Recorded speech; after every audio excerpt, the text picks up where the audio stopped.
I don't think that we can ever have peace with my family unless the truth is out there. For years, a quiet storm has brewed beneath the surface of the British monarchy.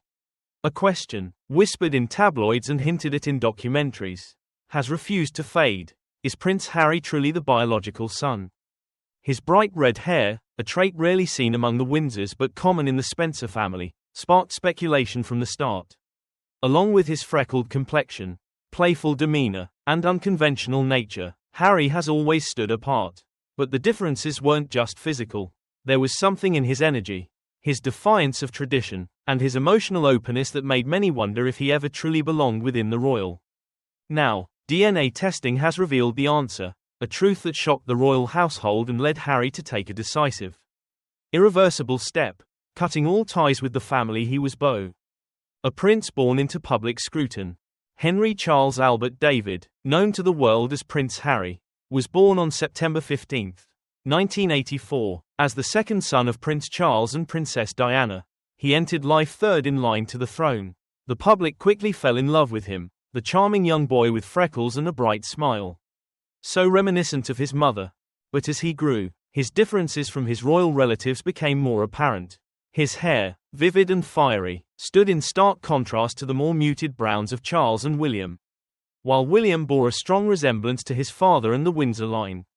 Harry's features seemed drawn entirely from the Spencer side, particularly Diana's brother, Charles Spencer. This physical divergence fueled speculation. Was it just coincidence, or was something being hidden? The red hair theory. Diana's brother Charles Spencer had the same red hair, making it plausible that Harry inherited the trait from his mother's side. But whispers intensified when Diana's former riding instructor, James Hewitt, also a redhead, became publicly linked to her in the late 1980s. The media, relentless in their coverage of royal affairs, quickly seized upon the story, noting similarities between Harry and Hewitt in appearance, build, and even mannerisms. The question hung over Harry's head for years, even after Hewitt repeatedly stated in interviews that his relationship with Diana began only after Harry was born.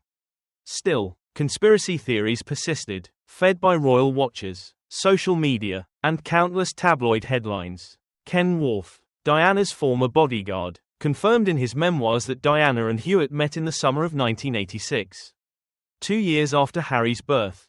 Many insiders echoed this, but the doubts never truly faded, especially as Harry grew older and his resemblance to Hewitt became more noticeable. A childhood lived in contrast. Unlike William, who adapted easily to royal duties, Harry often appeared at odds with his role. He was fiery, adventurous, and deeply emotional. From trouble at school to controversies in the press, he constantly tested the limits of royal expectations. Yet he also showed immense heart. His military service in Afghanistan earned him public respect.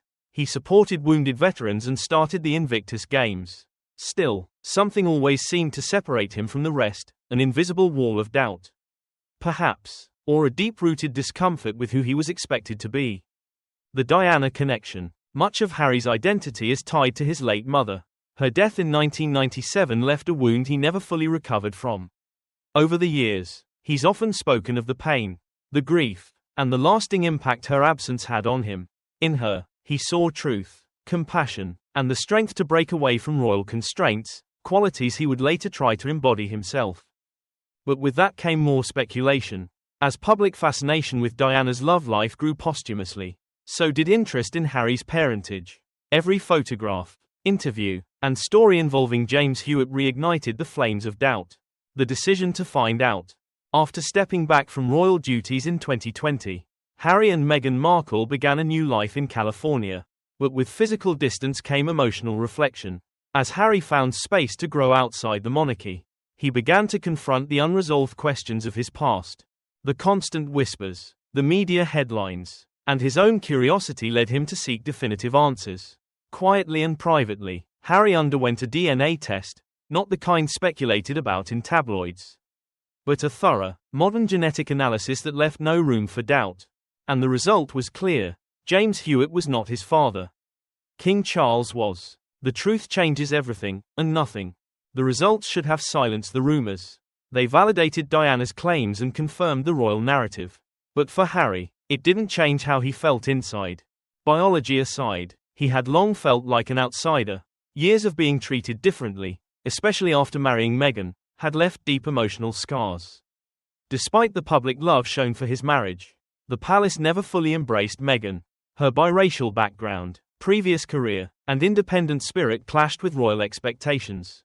The relentless attacks from the British press only deepened their isolation.